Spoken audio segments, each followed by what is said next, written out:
Welcome to Killer Women with your host, best-selling author Danielle Girard. And now, Danielle's next killer woman. Hello, and welcome to Killer Women Podcast, a proud member of the Authors on the Air global network with more than 4 million listeners. I am your host, suspense author Danielle Girard, and my guest today is Caz Frear. When she's not agonizing over snappy dialogue or incisive prose, Caz can be found shouting at Arsenal football matches. She is the author of the crime mysteries series featuring Cat Kinsella, Sweet Little Lies, which was nominated for a Barry Award, Stone Cold Heart, and Shed No Tears. She grew up in Coventry, England, where she now lives. Welcome, Caz.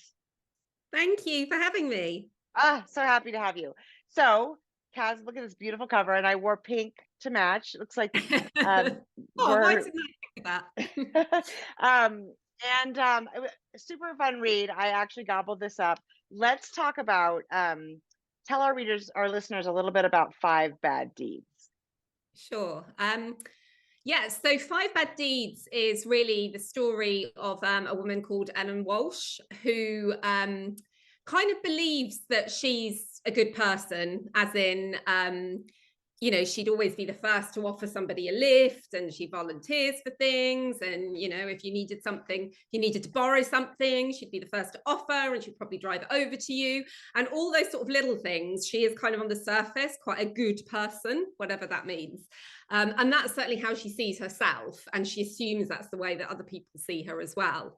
But then, the title of the book says that all these events from her past sort of come back, and she has to review that self-appraisal really and sort of dig deeper. So it's kind of, there's lots of themes going throughout the book, but it is that sense of what is a good person, and does intention matter so much? Because that is, I guess that's why she would think that she's a good person. She would never intentionally upset anyone, but intention doesn't always matter. She can be quite Do you remember sort of where the seed of the story comes from? I'm always interested in sort of the origin of story.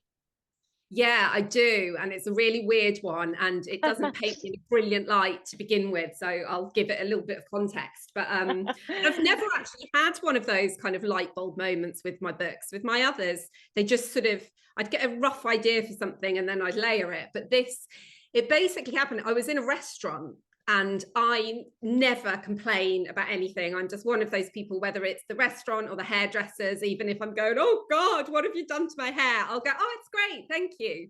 The same in restaurants, the same, like a lot of people. But we'd had really, really bad service in the restaurant, rude service. It wouldn't have bothered me so much if it wasn't, it just was a bit incompetent. But the waitress was really, really rude.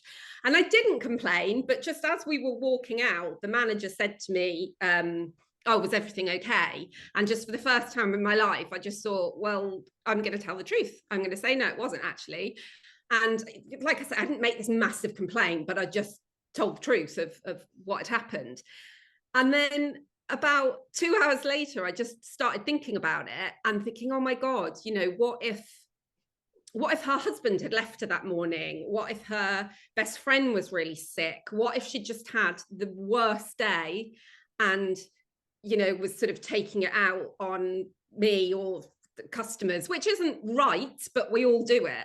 Right. And I just started to think, and my God, what if she got fired now just because I made a flippant comment about, you need to send your staff on customer service training, blah, blah, blah. What if just off the back of that, what if she got fired and she's got kids? And it just kind of spiraled. And I went back 2 days later. She hadn't been fired. She was still there. It was all good. But it just really got me thinking about those sort of very flippant things, and how, it certainly wasn't my intention to get her into trouble. He just asked me a question and I impulsively gave him the honest answer. But then you just don't know when something you do or something you say could have a huge effect on somebody's life, and you may never know. Right. And that was kind of where I started. And I guess that's the thing with Five Bad Deeds. A lot, sometimes I think I'm sort of underplaying it or giving stuff away when I say there's nothing really. It's not necessarily one of those thrillers where you're going to find out that Ellen murdered somebody in her past or something like that. They're all sort of, you know, situations where she didn't necessarily go into them to do anything wrong, but did, basically. But I know, and that's sort of, it makes it so interesting because she is, for all intents and purposes, just, you know, an average woman trying to raise 3 kids, you know, an older daughter, and that we know what teenage daughters are like, at least I do. And then she's got these 2 twin boys who are sort of a surprise. And you know, I mean, it's a lot. I wanted to talk about sort of female friendships. Of course, this is Killer Women, so I always like to dig into the female side. And there is this really, I read the book, and the relationship she has with Nush, am I saying that right?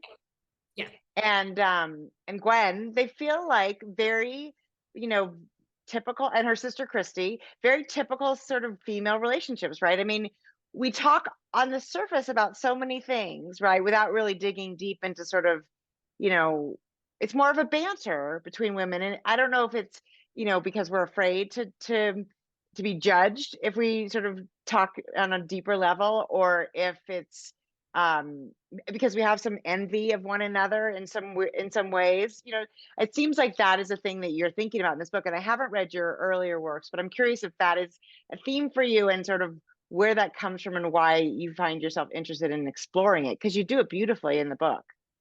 Oh, thank you. No, previous books were completely different, police procedurals, and actually a much younger character. But one thing that's quite similar in both the books is that both of the characters started out, we have this very British obsession with class, but both my old character and Ellen in the books kind of was born into one class, and now kind of is another. But then I don't really know. I don't understand class. Is it about money? Is it about where you grew up? I'm not really sure how we define it. But she now lives a life that is very different to the life that she was born into. Right. And you know, the relationship that she's formed with Nush, she seems Nush as very much this sort of queen of the middle class. Right. And she, even though she has done well for herself and she has nice things and she's kind of living that same sort of life, it's kind of, do you ever really outrun your childhood? Right. She's really intimidated by Nush, even though, as you say, she would never really admit that to her. But she always just feels a little bit just not as good in every way. Whereas the relationship she has with Gwen, I think, so I can't actually remember who says it now, but I think in the book somebody almost remarks that she's got this sort of Nush who she looks up to, and Gwen who she feels, not that she looks down on in a really horrible way, but just she's young, and she feels like she can be a bit more of the mother hen, and she can give a bit more to Gwen.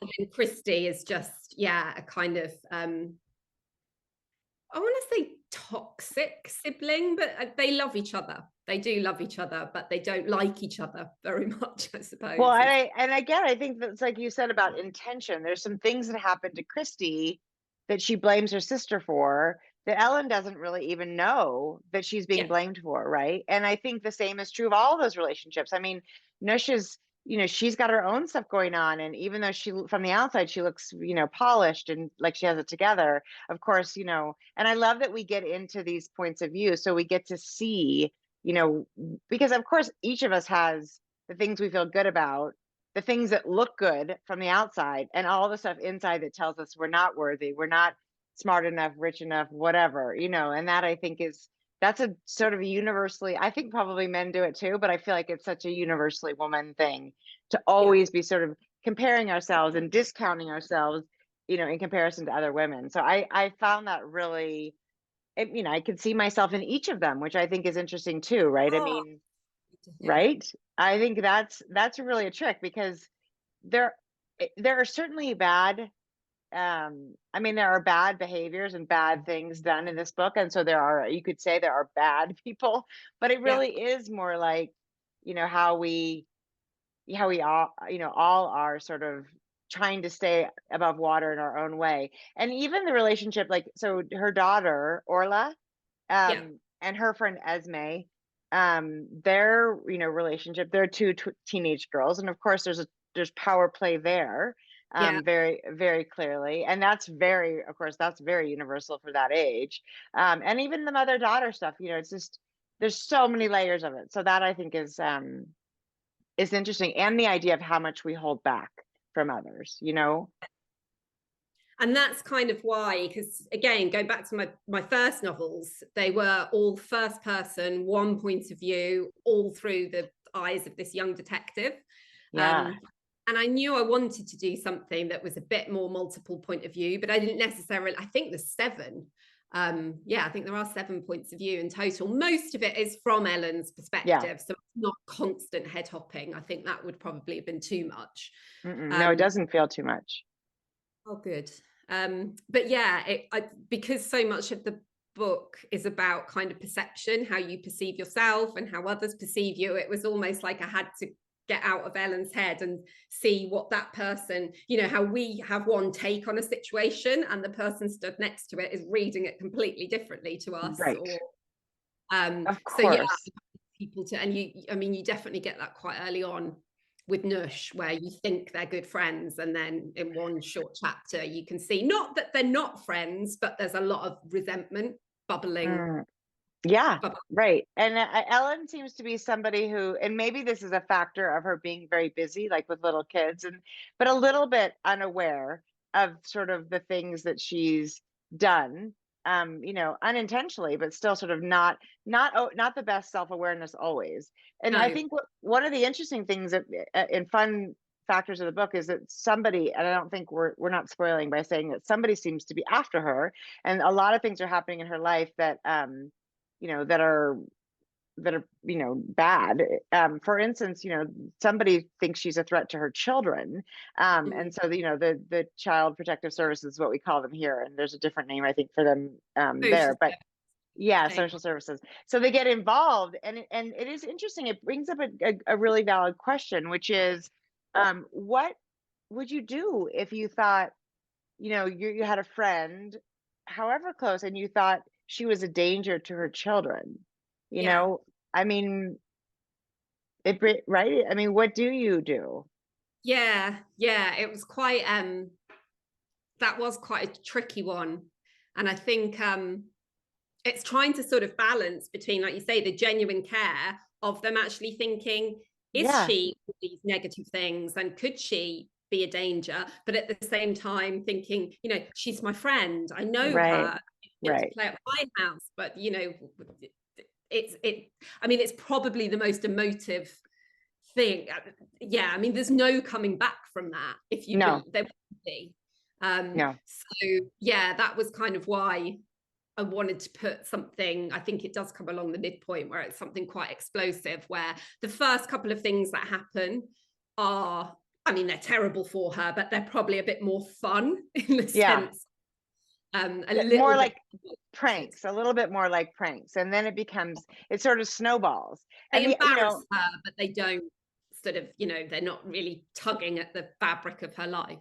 No, but that soon, that happens for sure. That happens soon. And the other question I thought was interesting in the book, and is the idea of, if you knew that your friend's husband was cheating on her, right? What would you do? I mean, yeah. And I think that was the right move. I think you have to tell your friend. Yeah. I mean, I'm just going through a divorce. My husband had a 2.5-year affair. Nobody knew, I guess, but nobody told me. But I, for sure, I'm glad I figured it out. And if somebody had known, I would have hoped they would have told me. Right. Yeah. And it was interesting because for so many of these things, I was kind of checking with people and sort of saying it's not necessary, because there's no right or wrong with any of them, really. But, just kind of trying to get different people's views on it. And it was interesting, actually, some of the male friends that I spoke to would just stay out of other people's relationships. Of course. Right. Of course. That makes so much sense to me. So you could go for dinner with this guy and and he was just like, it's not my business. It's not my business. Yeah. I think that is and I think that is not everybody, we're not making total statements, but I think that is the general consensus. And when you have, you come home from an event with your spouse and you ask, like, what did you learn? And they learned nothing. They talked football, or you know what I mean? You're like, what did you talk about for 3 hours? And they really just don't, they just. I was talking about this to a friend the other day and saying, like, my husband he plays football a lot, and he's been playing there for like 2.5 years now. And then I'll say about one of the guys, so what's his wife do? No idea. Right. Doesn't right. Exactly. What does do? No idea. Married? They don't even know if he's married, right? I mean, it's just such a it's a totally different experiences. Well, I do think it's interesting. I mean, I think there is a sense of like, what is our responsibility to, our friends, our children, our friends' children, our community. And I mean, maybe I always felt this way. So I don't think it's my, current strange situation, but I do sort of bend towards the idea that if we know something, say something, Yeah. I mean, Yeah. not if it's, not if you're speculating, right? I mean, not if you're taking a wild guess because you saw somebody walking down the street, but if you saw something obvious. I thought that was interesting. Anyway, that is for sure. That would be really tricky, wouldn't it? If you didn't know for sure, do you say anything then? Or do you confront him, Yeah. Or her, if the situation was reversed, Yeah. But then I guess that deed, it was kind of, because I always felt that she did the right thing in that scenario. But it was kind of, did she go a bit far? Did she almost sort of not bully, but sort of bulldoze her into kicking him out? And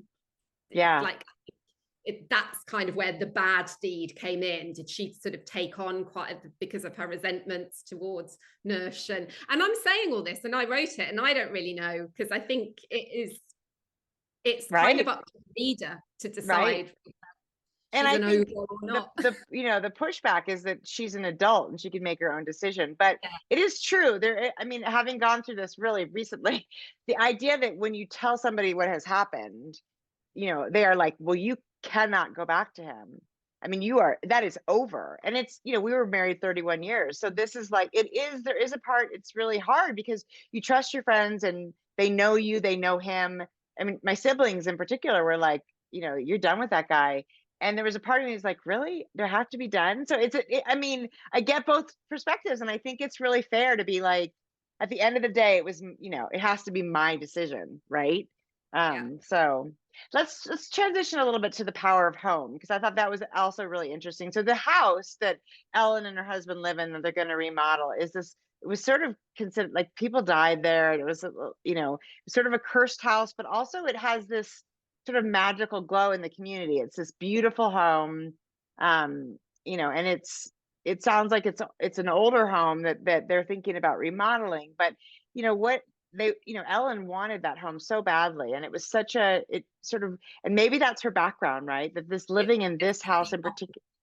Yeah. Right. So what's the power of a house for us? Because that, I think, is another interesting thing about the book. I just think, I mean, I don't know, has it died down a little bit? Certainly over here with cost of living crisis now, nobody can afford to move or can even think about dream homes. But there was a period where it was just, going on. I don't know, do you have Rightmove is our property website? That was like a great hour. Get a cup of tea and just go through Rightmove and look at all these houses and sort of imagine what you do with them. And particularly, probably those few years before and home shows on TV, and there is, like you say, just this power of, but it's kind of what it represents, isn't it? It's not necessarily, for Ellen, it isn't just this will be a lovely home for my family to grow up in. Mm-hmm. It's kind of, this says I've arrived, and this is, kind of, the very Instagrammable kitchen that I want to be able to show off. Yeah. Right. So I think that, it's about sort of showing, not necessarily showing what she has in a really materialistic way, but showing she's as good as everyone else. Mm-hmm. I think that in childhood inferiority thing really, Yeah. And I'm quite happy to speak about it. I'm not a world away from that. I didn't, I didn't grow up quite in the sort of environment that she did, but I guess I live a different life now to the one that I was born into. A very happy childhood, but just sort of materially quite different. And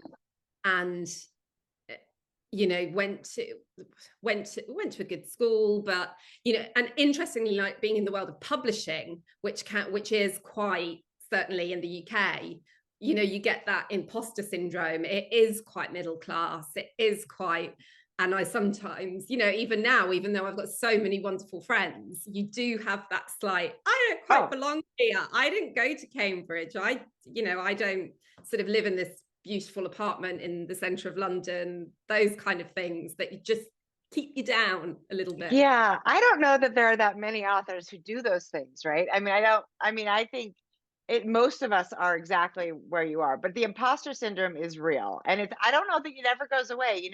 I interviewed Sandra Brown, who I'm sure is, massively successful, 120 something New York Times bestsellers. I mean, she still says that every time she starts a book, she wonders if she can do it. And I think, well, if she feels that way, then I am screwed. I'll never go into it with confidence. So I remember reading an interview with Marion Keyes, and she was she says literally every single morning she sits down, is this the day where it leaves me, where I'm shut up for being the 13 book fraud that I am. I have no other stories to tell. I know. It is interesting. And I think part of that is that there is just this little smidge of magic in what we do, or maybe a bigger than a smidge, because I feel like sometimes it does feel like without that sort of other voice that comes from obviously comes from our own heads, I hope, but wherever it comes from, without that, you do feel like you couldn't do it, right? So it doesn't feel like it all comes from you.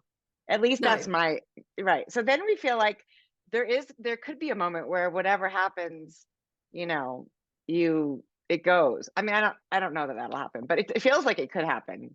I agree. I feel like it could happen, but it's I don't know. If you just work, then if you turn up, the inspiration comes, apparently. I think, yeah, that's right. It's butt in chair, as my friend Lisa Gardner likes to say. You got to put your butt in the chair, and that is absolutely true. Yeah. Oh, you cut out for a second then.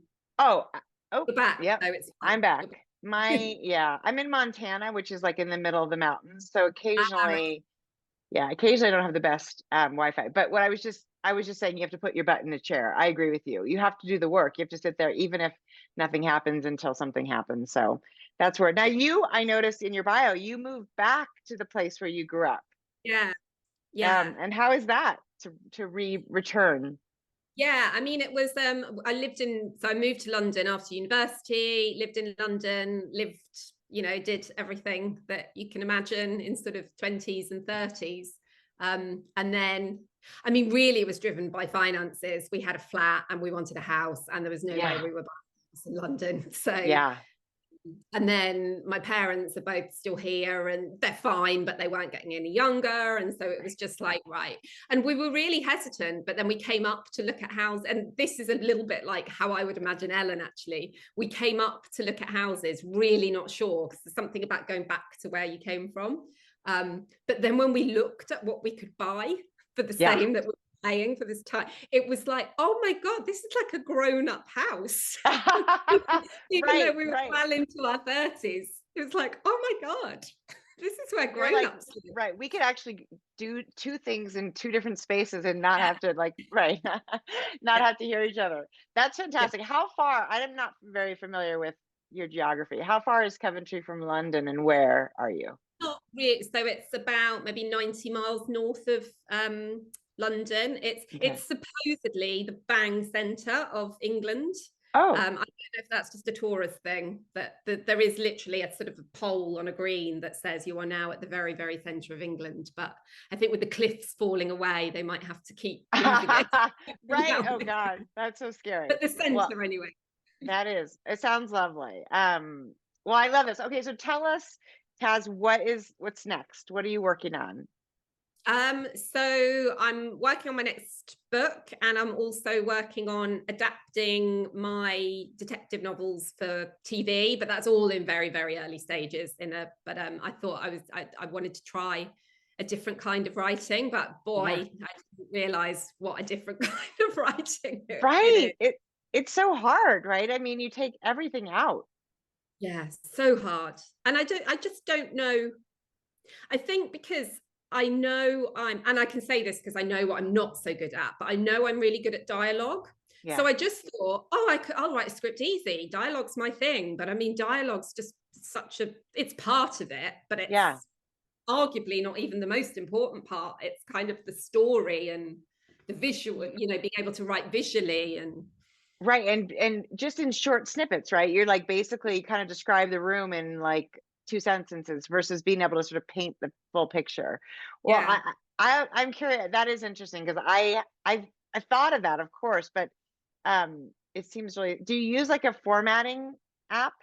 Yeah, I use a Final Draft is kind of the Okay. industry standard, and it's great. It is really intuitive. It just kind of arranges it for you. Yeah.